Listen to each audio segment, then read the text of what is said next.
마가복음 1장 9절에서 11절 말씀입니다.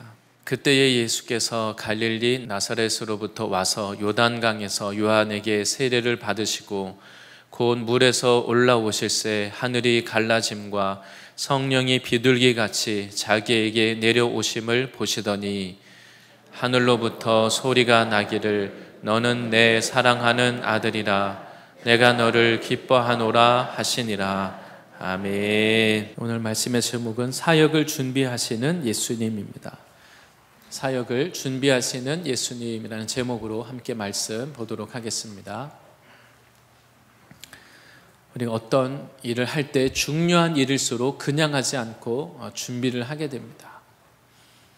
거기에 맞게 그 일을 위해서 준비를 하죠. 오늘 이 본문에서는 예수님께서 사역을 시작하시기 전에 사역을 어떻게 준비하시는가 그 과정을 잘 보여주고 있습니다. 예를 들면 우리가 공부하는 학생은 학교에 갈 때 공부를 할 준비를 해서 갑니다. 그래서 가방에 책도 놓고 또 문제집도 놓고 노트, 펜 여러 가지 준비를 해서 또 미리 예습도 하고 또 복습도 하고 숙제도 하고 아이들의 가방이 참 무겁습니다. 그런데 똑같은 학생이라도 좀 특별한 것을 준비해가는 그런 또 학생들이 있습니다. 그래서 교과서와 문제집을 빼고 거기에 이제 소설책, 또 게임기, 또 컵라면, 아이패드 이런 타블릿, PC도 놓고 그렇게 학교에 갑니다. 그 이중 스파이죠. 특별한 목적을 가지고 학교에 가는 겁니다. 또 어떤 여학생들은 가방에 책은 없고 거울, 화장품, 그루프, 고데기 막 이렇게 챙겨서 갑니다. 공부가 목적이 아니고 이성 친구를 만나기 위해서 학교에 가는 것이죠. 그래서 우리가 어떤 그 목적에 따라서 준비하는 게 다릅니다. 똑같이 겉으로 볼 때는 책가방을 메고 학교에 가고 있지만 마음이 어디 있느냐, 목적이 뭐냐 준비하는 게 달라지는 거죠. 밥은 안 먹어도 아침에 밥은 안 먹어도 외모를 가꾸는데 열심히 가꾸는 사람이 있고 또 건강이 최고야 이렇게 하는 또 분이 있습니다. 예를 들면 또 같은 비행기를 타고 외국으로 이제 떠나더라도 탑승하시는 분들을 보면 여행을 가시는 분이나 아니면 이제 외국으로 일을 하기 위해서 떠나는 분이 가방 안에 든 것이 다 다릅니다. 여행을 떠나는 분은 그냥 대부분 그냥 옷이나 아니면 꼭 생필품 그런 물건들 위주일 겁니다. 근데 일을 하기 위해서 나가는 분은 꼭 필요한 것만 가져갈 수 있는 게 너무 많이 있지만 그 한정되어 있기 때문에 필요한 것들 중에서 뭘 가져가야 될까 신중하게 생각해서 꼭 필요한 것만 아마 가지고 챙겨서 떠날 겁니다. 그래서 우리가 무엇을 준비하느냐 이것은 우리가 하는 그 일의 목적을 알 수가 있습니다. 그래서 우리가 지금 하나님 앞에 바른 신앙을 하고 주님을 위해서 살기를 원한다면 우리가 무엇을 준비해야 되는가 오늘 예수님을 통해서 우리가 알 수 있습니다. 예수님은 하나님의 일을 하기를 원하시고 하나님의 영광을 나타내기를 원하십니다. 예수님께서 우리를 위해 구원 사역을 이제 시작하시는데 그렇다면 예수님이 무엇을 준비하시는가? 예수님이 준비하시는 모습을 통해서 우리가 정말 주님을 위해 살기 원한다면 우리가 어떻게 준비해야 될 것인가? 이것을 우리에게 또한 말씀하고 있습니다. 오늘 말씀을 통해서 하나님이 쓰실 수 있도록 우리가 준비되는 그런 시간 되실 줄 믿습니다. 오늘 말씀은 굉장히 잘 아시는 내용인 것처럼 굉장히 명확합니다. 4가지로 말씀하고 있습니다. 먼저 첫째는 예수님께서 오늘 세례를 받으셨습니다.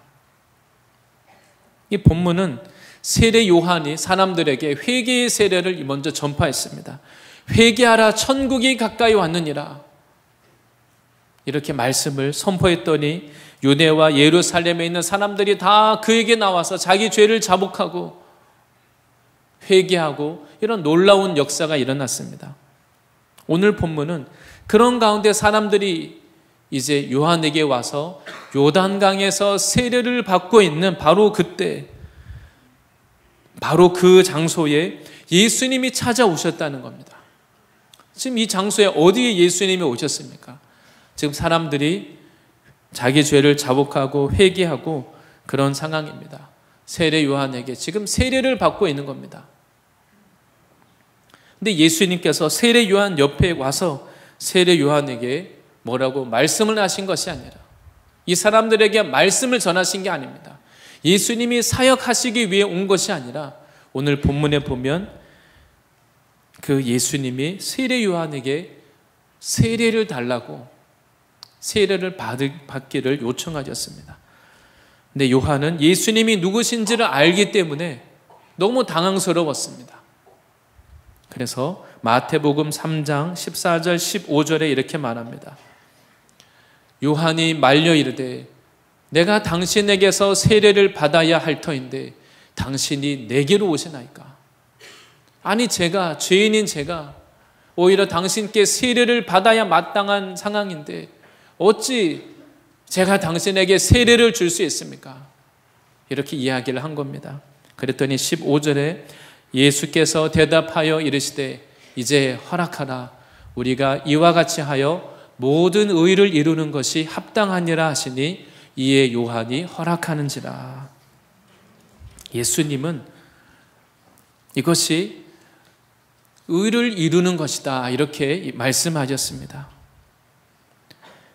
예수님은 내가 세례를 받음으로 우리가, 세례 요한은 예수님의 길을 예비하는 자요, 또 예수님은 이제 우리를 위해서 구원의 길을 가셔야 되기 때문에 내가 세례를 받는 이것이 하나님의 의를 위해서 합당하다, 이렇게 말씀하고 있습니다.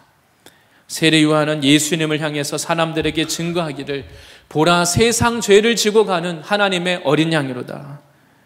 예수님이 죄인인 우리의 이 죄를 짊어지는 희생의 그 어린 양이라고, 구약의 죄를 위한 희생 제물, 그 어린 양으로 오신 분이라고 예수님을 증거했습니다. 그리고 예수님은 실제로 우리의 죄를 위한 이제 십자가 사역이 시작되는 바로 그 시점입니다. 예수님은 죄인인 우리를 대표해서 십자가를 지시기 위해서, 죄가 없으시지만 죄인인 우리를 대신해서 십자가의 제물이 되셔야 되기 때문에 우리 죄인이 받아야 하는 그 세례를 받으신 것입니다.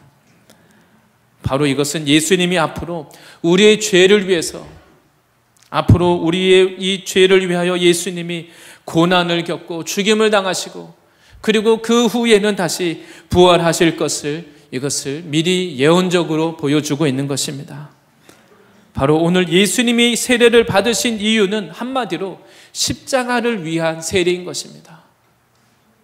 예수님은 이 세례를 받을 이유가 없지만, 죄인이 아니기 때문에 세례를 받으실 이유가 없지만, 예수님은 바로 그 죄인들 사이에 줄을 서서 나에게 세례를 달라고 예수님이 이렇게 하신 겁니다. 죄인인 우리는 나의 죄를 인정하는 게 싫습니다. 우리는 죄인이지만 나의 죄를 감추고 우리가 의인이 되기를 원합니다. 누군가 나의 허물과 실수를 들춰내면 화를 내고 분노합니다. 또 우리가 만약 누군가 내가 하지 않은 잘못을 억울하게 내 탓으로 돌리면 견디기가 어렵습니다. 자존심이 상해서 다 분노할 겁니다. 그런데 오늘 예수님은 죄가 없으신 분이고 완전하신 분이십니다. 그런데 이 예수님께서 하나님의 피조물 요한에게 와서 죄인들이 받는 이 세례를 겸손하게 이 세례를 받으셨습니다. 바로 앞으로 시작될 예수님의 사역은 이미 시작하기 전부터 예수님의 사역이 앞으로 어떻게 될 것인지를 말씀하고 있는 겁니다. 예수님은 자신이 십자가를 지기 위해서, 예수님의 앞으로의 사역은 십자가와 자기 부인의 사역입니다. 죄인 취급을 받고 비난을 받고 고난을 당하고, 이것이 앞으로 예수님께 일어날 일들입니다. 그래서 하나님이신 예수님은 자기를 버리고 자기를 비우고 이 세례를 받음으로 이제 사역을 시작하고자 하십니다. 예수님이 영광받고 대우받고 높임을 받기 원하신다면 굳이 예수님이 사역하실 이유도 없는 겁니다.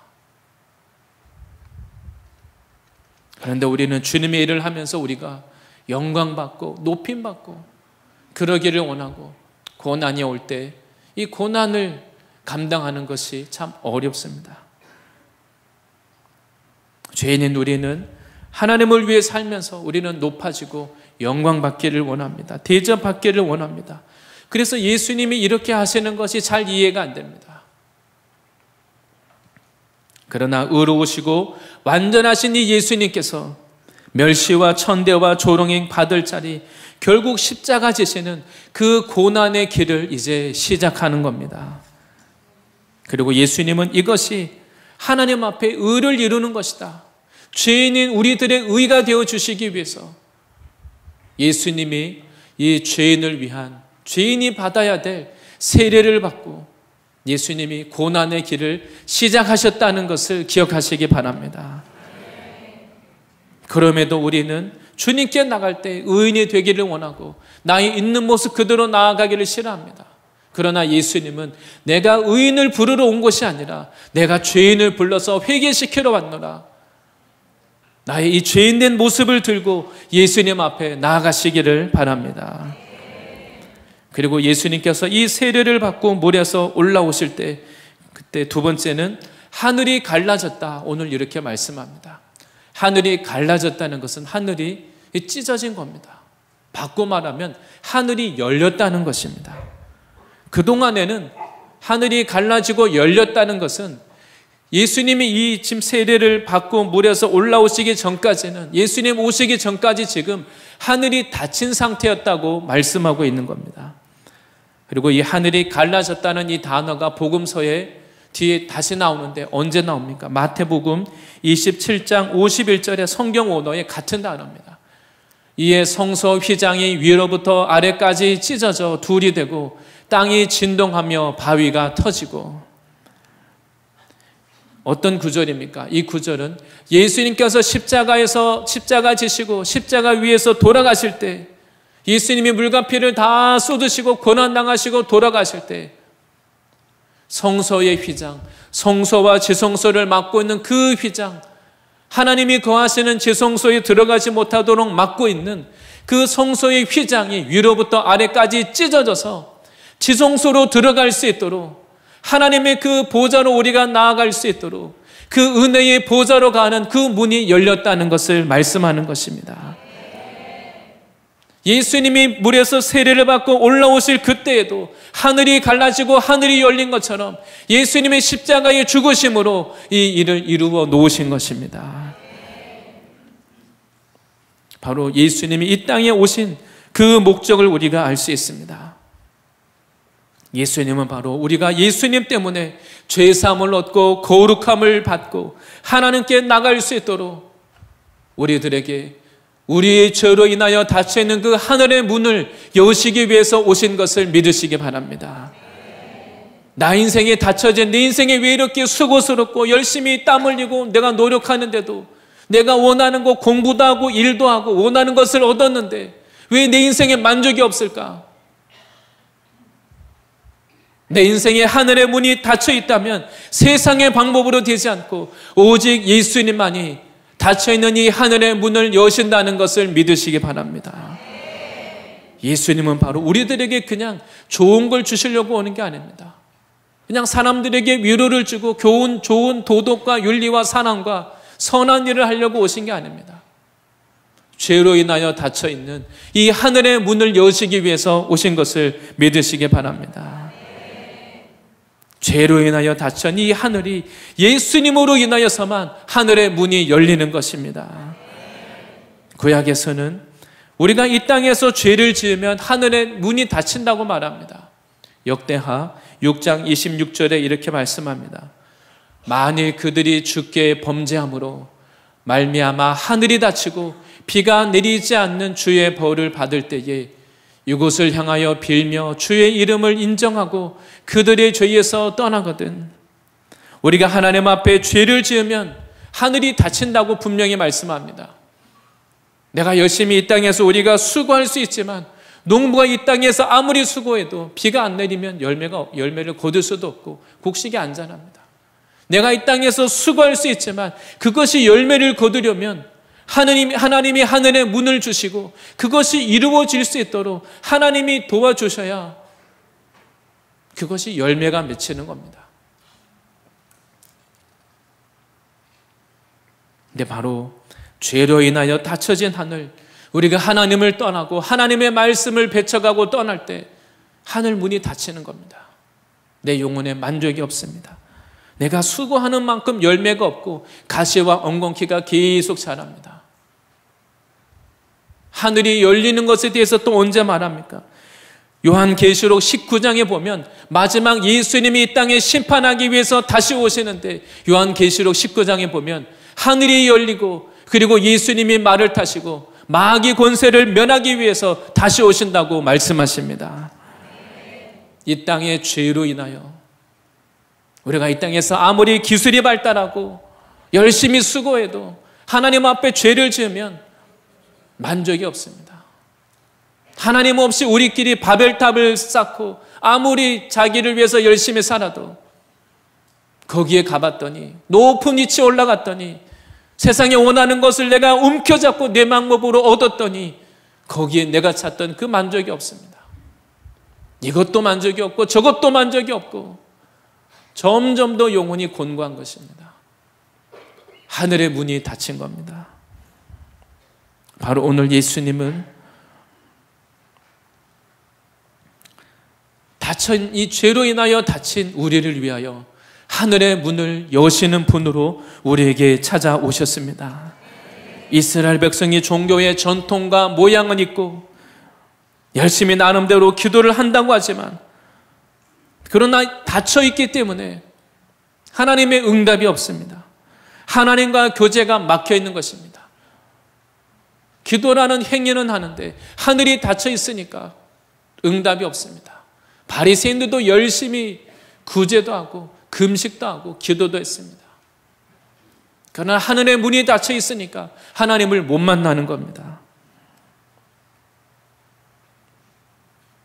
예수님은 십자가를 통해서 죄로 인하여 닫혀있는 그 하늘의 문을, 나의 인생에 닫힌 그 하늘의 문을 여시는 분이 예수님이신 거 믿으시기 바랍니다.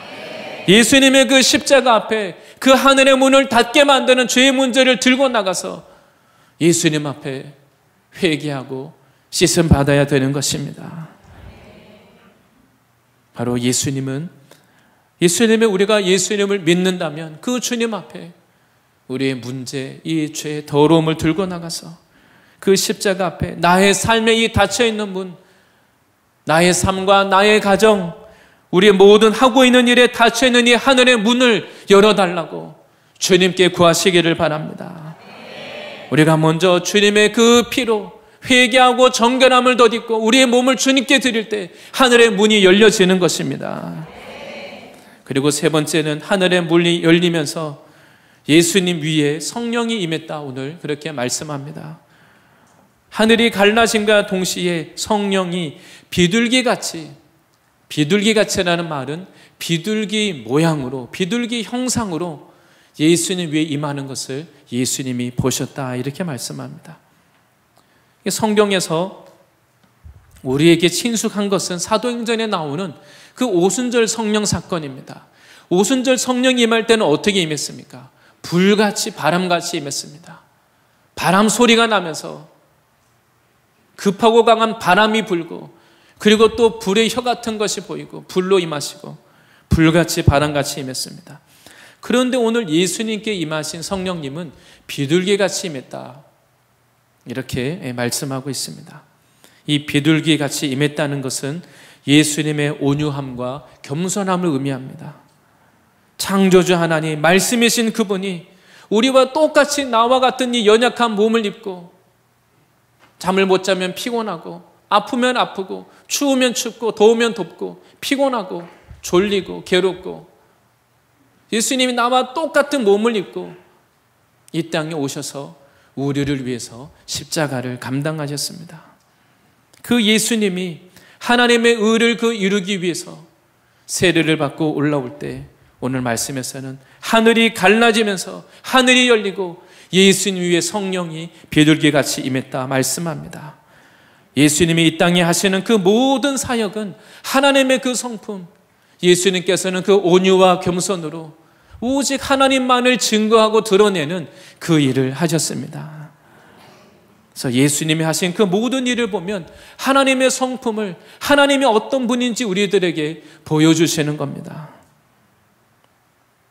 예수님이 제자들에게도 뭐라고 말씀하셨습니까? 마태복음 10장 16절에 예수님이 제자들을 전도여행 보낼 때 이렇게 말씀하십니다. 보라, 내가 너희를 보냄이 양을 이리 가운데로 보냄과 같도다. 그러므로 너희는 뱀같이 지혜롭고 비둘기같이 순결하라. 예수님 뭐라고 말씀하십니까? 너희는 뱀같이 지혜롭고 비둘기같이 순결하라, 이렇게 말씀합니다.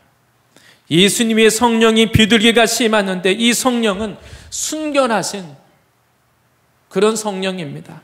이 비둘기같이 순결하라고 할 때 이 단어가 의미하는 것은, 순결하다는 것은 불순물이 섞이지 않은 상태입니다.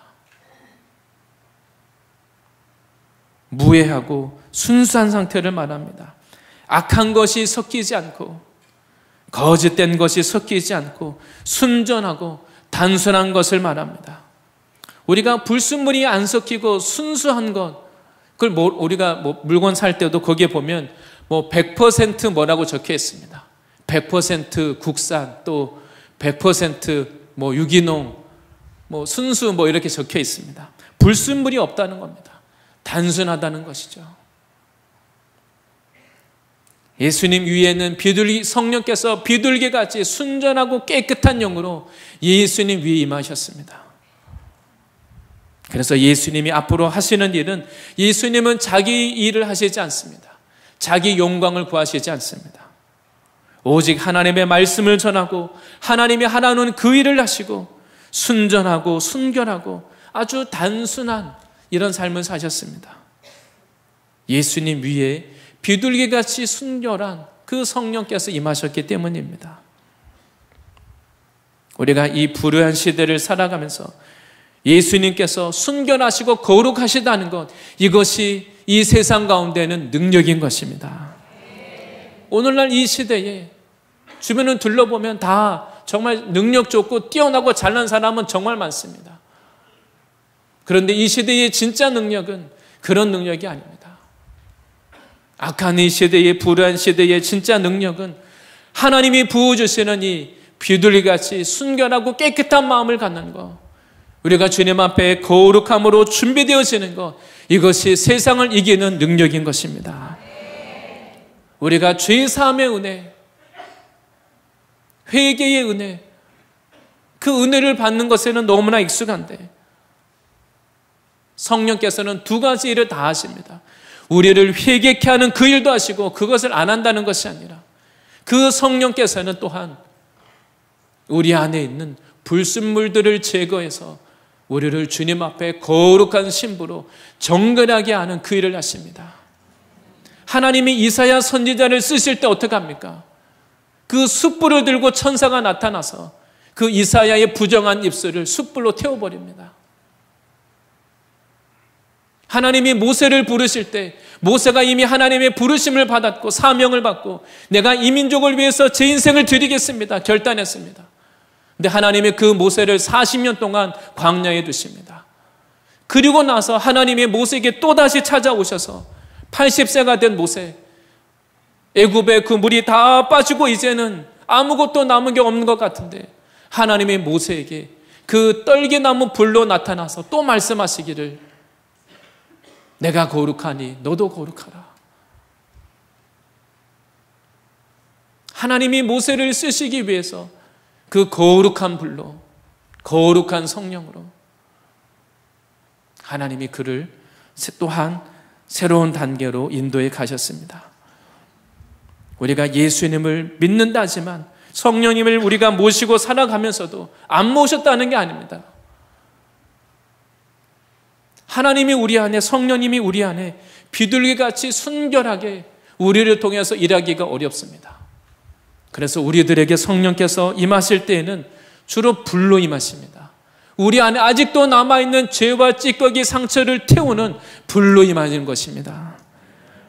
그래서 성령의 역사가 있을 때 더 괴롭습니다. 다 경험하실 겁니다. 성령께서 우리 안에 소멸하는 불로 오실 때 그동안 우리 안에 감춰둔 상처, 내 안에 있던 죄, 내 안에 아직도 해결되지 않은 불순물들, 악하고 거짓된 것들이 드러납니다. 하나님 이것을 드러내어서 태우시는 것이죠.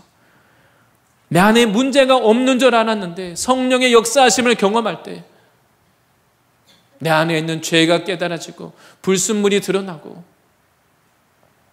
내 안에 나도 몰랐던 상처들이 또 올라오고 불순물들이 드러납니다. 그래서 예수님이 가시는 곳마다 예수님의 그 앞으로 사역을 보면 예수님이 가시는 곳에 계속 귀신 들린 사람들이 가는 곳마다 너무 많이 나옵니다. 그랬더니 종교 지도자들이 예수님을 어떻게 공격했습니까? 예수가 귀신 들려서 예수가 귀신의 왕이다. 귀신들을 몰고 다니면서 지금 쇼를 하는 거다. 오히려 예수님을 비난하고 공격했습니다. 예수가 귀신들의 왕 바알세불이다. 그렇게 오히려 비난하고 조롱하고 공격했습니다. 예수님이 뭐라고 말씀하십니까? 누가복음 12장 49절에 이렇게 말씀하셨습니다. 내가 불을 땅에 던지러 왔노니 이 불이 이미 붙었으면 내가 무엇을 원하리요? 예수님은 내가 불을 땅에 던지러 왔다고 말합니다. 예수님이 이 거룩한 불을 던질 때 사람들 안에 그동안 종교 지도자들이 있을 때는 아무것도 드러나지 않았는데 예수님이 오셔서 말씀을 전하고 불을 던지니까 사람들 안에 종교 지도자들이 거룩한 사람들이었는데 예수님을 미워하고 대적하고 죽이는 모습으로 예수님 앞에 드러납니다. 예수님 앞에 드러나는 그 모습이 진짜 그 사람의 모습입니다. 성령이 역사하는 가운데 드러나는 그 사람의 모습, 그것이 진짜 모습입니다. 예수님은 내가 불을 던지러 왔다 이렇게 말씀하십니다. 사람들 안에 있던 내 안에 아직도 남아있는 찌꺼기들이 다 드러나고 있는 겁니다.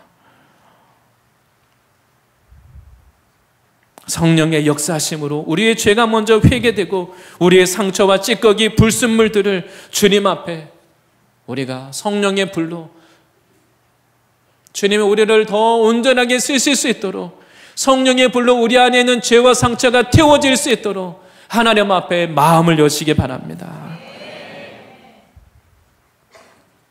그래서 예수님이 하시는 사역은 그냥 하시지 않고 오늘 말씀 가운데 예수님은 요단강에서 올라오실 때 그 거룩하고 순결한 깨끗한 그 성령을 받으시고 이 땅 가운데 모든 우리 안에 그동안 이 유대교 안에 하나님을 믿고 섬긴다고 하는 그 종교 뒤에 숨어있는 거짓되고 인간적인 거, 교만한 거, 진짜가 아닌 거, 하나님의 이 불이 아니면 뭐가 진짜인지 가짜인지 드러나지 않습니다. 예수님이 오시고 나서 완전히 나눠졌습니다. 거룩한 자들이 예수님을 대적하는 모습으로 드러나고 오히려 그동안 세리 죄인들이 다 예수님 만나고 은혜 받고 죄사함 받고 인생이 바뀌고 그런 일들이 일어납니다. 우리가 주님을 통해서 하나님의 성령의 역사하심 앞에 우리 안에 있는 이 찌꺼기들이 제거되어지고 하나님 앞에 더 순결한 하나님의 역사에 동참하는 이런 역사가 있으시기를 바랍니다. 마지막 네 번째는 이제 예수님이 이렇게 사역을 시작하고자 하실 때 하나님이 예수님에게 예수님이 누구신지 오늘 증거하고 있습니다. 본문 11절 말씀에 하늘로부터 소리가 나기를 너는 내 사랑하는 아들이라 내가 너를 기뻐하노라 하시니라. 예수님은 물론 하나님의 아들이시니까 우리가 볼 때는 너무 당연한 이야기 같습니다. 그런데 오늘 이 본문은 바로 예수님이 사역을 어떻게 시작하고 있는지, 예수님의 사역을 어떻게 준비하시는지 성경이 이것을 말씀하고 있는 겁니다. 예수님이 하시는 모든 사역, 하나님은 예수님께 사역을 시작하기도 전에 아직 예수님이 무슨 기적 능력 행하시지 않았습니다. 근데 예수님에게 하나님 말씀하시기를 너는 내 사랑하는 아들이라 내가 너를 기뻐하노라 이렇게 말씀해 주셨습니다. 우리가 사역을 생각해 본다면 예수님이 큰 일을 행했을 때 기억나는 사건이 뭐가 있습니까? 예수님이 예를 들면 죽은 나사로를 살렸을 때 모든 사람들이 그 사건을 보고 야, 정말 하나님의 아들이구나. 이 정도의 일이라면 정말 예수님이 메시아구나.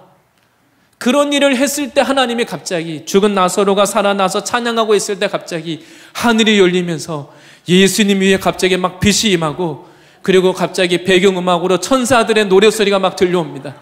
그리고 막 구름이 밑에서 막 깔리면서 갑자기 하나님의 음성이 들립니다. 너는 내 사랑하는 아들이라. 내가 너를 기뻐하노라. 우리는 예수님이 이런 일을 행하시면 기적과 능력과 이런 일을 행했을 때 그때 하나님이 사랑한다고 말씀하시고 기뻐한다고 말씀할 거라고 생각합니다. 남들이 다 인정해 주는 일, 내가 마음에 다 품고 있는 그 일, 내가 원하는 대로 그 일이 이루어지고 정말 내가 꿈에도 그렸던 그 일을 내가 이루어서 내 인생에 정말 그런 일이 일어나면 하나님이 나에게 이렇게 말씀하실 거라고 우리는 기대하고 생각합니다. 그런데 오늘 본문이 어떻습니까? 예수님은 이 땅에 그 시골 촌동네 나사렛에 와서 아직 예수님이 아무것도 한 것이 없습니다. 목수의 아들로 태어나서 남들이 볼 때는 지금도 똑같습니다. 초라하고 목수의 아들이고 이사야서 53장에 예수님 모습을 뭐라고 말했습니까?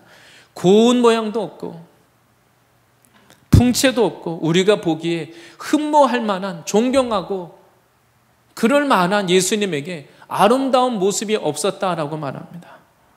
그리고 오늘 예수님은 지금 죄인들 사이에 같이 줄을 서서 세례 요한에게 기도받으려고 그 죄와 상처 많아서 귀신 들리고 다 그런 사람들 사이에 예수님이 같이 서가지고 세례를 받으시는데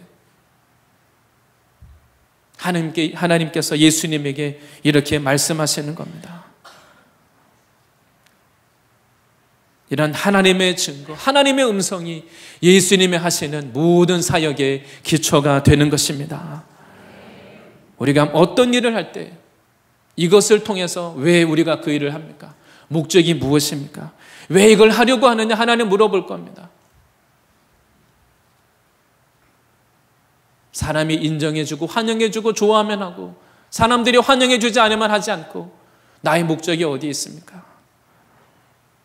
예수님은 지금 고난의 길, 십자가의 길 아무도 환영해주지 않고 비난과 조롱과 멸시 나중에 침뱉음 당하고 제자들에게도 배신당하고 버림당할 그 길을 가시면서 시작도 하기 전에 하나님이 분명하게 말씀하십니다. 너는 내 사랑하는 아들이다. 내가 너를 기뻐하노라. 너가 이 길을 가는 것을 내가 정말 기뻐한다. 사람들이 너를 목수의 아들이라고 나사렛 촌동네 그 나사렛 예수라고 부르고 종교 지도자들이 예수를 쫓아다니면서 어떻게 죽일까 궁리하고 근데 하나님은 예수님에게 너는 나의 사랑하는 아들이고 내가 너를 기뻐한다. 하나님 분명하게 말씀하십니다. 심지어 예수님의 가족들조차도 예수가 미쳤다고 잡으러 다녔습니다. 그럼에도 예수님이 자신의 그 사명의 길, 십자가의 길, 고난의 길을 걸어갈 수 있는 이유는 이 한 가지 때문입니다. 하나님이 예수님에게 너는 나의 사랑하는 아들이다. 내가 너를 기뻐하노라. 사역을 시작하기 전에 하나님이 분명하게 말씀을 주십니다. 이것이 우리가 주님 앞에 살아야 될 우리 인생의 근거가 되는 것입니다. 예수님은 사람을 의지하거나 사람을 의탁하지 않았습니다. 심지어 제자들도 예수님이 의지하지 않았습니다. 그 사랑을 받은 제자들이 배반하고 떠날 것 예수님 다 알고 계셨습니다. 우리가 세상으로부터 사람으로부터 나의 어떤 뭔가 나의 존재에 대한 근거, 정체성을 거기다 두면 실망합니다. 상처받고 올무에 걸립니다. 내가 의지했던 사람들이 그 사람이 꼭 그러는 건 아니죠. 마귀가 그 사람들을 통해서 나에게 상처를 주고 넘어뜨리기 위해서 에베소서 말씀에 불화살을 쏘는 겁니다. 비난의 말을 하고 상처 주는 말을 할 때 그 불화살이 와서 내 안에 꽂히는 겁니다. 누군가 했던 그 말이 10년, 20년 지나도 내 안에 상처가 되고 골마가지고 계속 그것이 내 생각과 머릿속에 아직도 남아 있습니다. 고통을 주는 것이죠. 근데 우리가 이런 불화살에 맞는 것은 아마도 대부분 다 너무 잘 이해하실 겁니다. 하나님의 말씀을 받는 것도 마찬가지입니다. 하나님의 말씀이 날아와서 나에게 꽂히면 그 말씀이 나에게 생명을 주고 나에게 평안을 주고 나에게 담대함을 주는 겁니다. 예수님은 오늘 이 자신의 사역을 시작하시기 전에 하나님의 음성, 너는 나의 사랑하는 아들이요 내가 너를 기뻐하노라. 예수님의 그 마음에는 하나님의 이 말씀이 예수님의 그 심장에 꽂혀서 날마다 예수님에게 힘을 주고 남들이 뭐라고 하든지 예수님이 날마다 그 열정을 가지고 예수님이 그 고난의 길을 걸어갈 수 있을 만큼 주님의 그 말씀이 주님 안에 있는 겁니다. 동일하게 우리가 주님을 위해 살기를 원한다면 주님의 이 말씀이 나에게 생명을 주고 내 가슴을 뛰게 하고 열정을 주고 우리를 다시 살리는 힘을 주는 우리를 다시 일으키는 주님의 이 말씀이 내 안에 있으시기를 바랍니다. 하나님의 말씀이 영으로 나에게 꽂힐 때 그동안 내 안에 남아있던 그 어둠의 세력들, 사단이 심어놓은 그 불화살들이 다 이제 뽑혀나가고 그 자리에 치유와 회복이 일어나게 될 것입니다. 하나님의 이 말씀을 근거로 해서 믿음으로 나갈 때 내 안에 모든 상처, 쓴뿌리, 어둠의 세력들 다 떠나가고 주님이 주시는 기쁨과 자유함이 임하시기를 바랍니다. 바로 예수님의 삶과 사역은 예수님 자신이 이런 하나님의 사랑과 은혜, 예수님은 은혜와 진리가 충만하다고 했습니다. 어둠이 세상의 것이 들어오지 못하도록 예수님 자신 안에 말씀으로 은혜와 진리로 충만하셔서 말씀이신 그분이 가시는 곳마다 하나님의 영광이 나타나고 하나님의 은혜와 진리와 사랑이 충만하니까 흘러 넘치는 겁니다. 우리 자신이 먼저 성령의 역사하심으로 우리 안에 아직도 남아있는 이 불순물 찌꺼기들이 제거되고 거룩하신 하나님을 경험하고 만남으로 이러한 하나님의 역사에 쓰임받게 될 줄 믿습니다. 오직 우리가 우리의 삶과 사역의 근거로 삼아야 되는 것은 바로 하나님의 말씀, 하나님의 증거입니다. 우리가 지금 내가 원하는 그 일이 이루어지지 않아도 하나님은 지금 우리들에게 하나님 앞에 믿음으로 나가는 모든 성도들에게 너는 나의 사랑하는 자녀다. 내가 너를 기뻐한다. 죄를 지었을지라도 하나님이 나를 사랑하시고 하나님이 기뻐하는 자인데 그런데 왜 너가 이 일을 하고 있느냐? 이것은 너가 할 일이 아닌데 하나님의 자녀인 나의 사랑을 입은 너가 할 일이 아닌데 왜 지금 이 일을 하고 있느냐? 하나님을 떠나 있는 우리를 하나님이 부르시는 겁니다. 오직 하나님 안에서 나의 정체성을 삼으시기 바랍니다. 그래서 우리가 이런 하나님 안에 나의 모든 것에 정체성이 없으면 내가 원하는 그 일이 이루어지기 전까지는 어떻게 합니까? 우리는 내가 하나님께 기도하고 원하는 그 일이 안 이루어지면 그 전까지는 계속 슬프고 우울하고 비교하고 고통스럽게 보냅니다. 예수님이 구원 사역을 마쳤을 그때 가서 하나님이 내가 너를 사랑한다, 기뻐한다 그런 게 아닙니다. 그를 시작하기 전부터 하나님이 예수님에게 변함없이 너는 나의 사랑하는 아들이다. 내가 너를 기뻐한다. 자녀들이 부모에게 확인받고 싶은 게 뭡니까? 부모님이 정말 나를 사랑한다는 거, 그것이 그 자녀들의 가슴에 그 사랑이 새겨지고 깨달아지면 죄에서 돌아오는 놀라운 역사가 일어나는 것입니다. 우리 안에 아직도 해결되지 않은 이 불순물들, 찌꺼기들, 이걸 가지고 주님을 섬기려고 하면 주님의 일을 하면서 그게 나옵니다. 내 안에 아직도 교만이 남아있으면 내가 뭔가를 할 때마다 나도 모르게 교만이 나오고, 내 안에 아직도 해결되지 않은 열등감, 비교의식이 남아있으면 주님을 위해서 한다고 하면서 남과 비교하면서 비교의식과 열등감으로 그 일을 하려고 하고, 뭔가 아직도 내 안에 불순물들이 남아있는 겁니다. 사람 때문에 우리의 그냥 감정만 흔들리는 게 아니라 내 신앙이 뿌리채 막 뽑히려고 한다면 지금 내 이 믿음의 근거, 내 신앙의 뿌리가 어디에 있는가? 우리가 돌아봐야 됩니다. 사람들의 말, 우리의 주변 환경이 아니라 예수님처럼 하나님의 말씀, 하나님의 음성, 하나님이 내 인생의 증거가 되어서 주님 앞에 세상을 바라볼 것이 아니라 주님이 나에게 불러주신 그 믿음의 길을 걸어가시기를 바랍니다. 오늘 본문에서는 하나님께서 분명하게 우리들에게 예수님이 사역을 준비하시는 이 과정을 통해서 우리가 걸어가야 될 우리 인생에 예수를 믿은 우리가 어떤 삶을 살아야 되는가, 예수님을 믿고 따르는 우리의 길이 어떻게 되어야 되는가를 우리들에게 분명하게 말씀하고 있습니다. 죄 없으신 예수님은 하나님의 의를 이루기 위해서 십자가의 길, 고난의 길, 죄가 없음에도 자기를 위한 십자가가 아니라 하나님의 의를 이루기 위한, 다른 죄인을 구원하기 위한 고난의 길을 걸어가셨습니다. 우리가 주님을 따를 때에도 우리가 나를 위해서 사는 인생 차원에서 하나님의 그 의를 이루기 위해서 다른 죄인을 구원하는 하나님의 사명을 위하여서 우리가 기꺼이 고난과 십자가의 길도 걸어가실 수 있으시기를 바랍니다.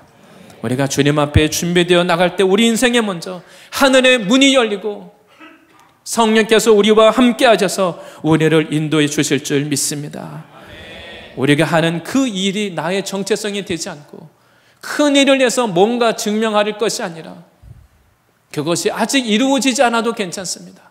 주님은 지금도 우리들에게 우리는 하나님의 사랑하는 아들이요 딸이요 하나님의 자녀라고 말씀하시고 하나님이 나를 아직도 기뻐하신다고 말씀하십니다. 우리가 이런 하나님의 말씀에 근거해서 하나님이 싫어하시는 것이 있다면 내어버리고 불순물들을 버리고 온전히 주님과 같이 하나님의 역사에 동참하는 저와 모든 성도님들이 되실 줄 믿습니다.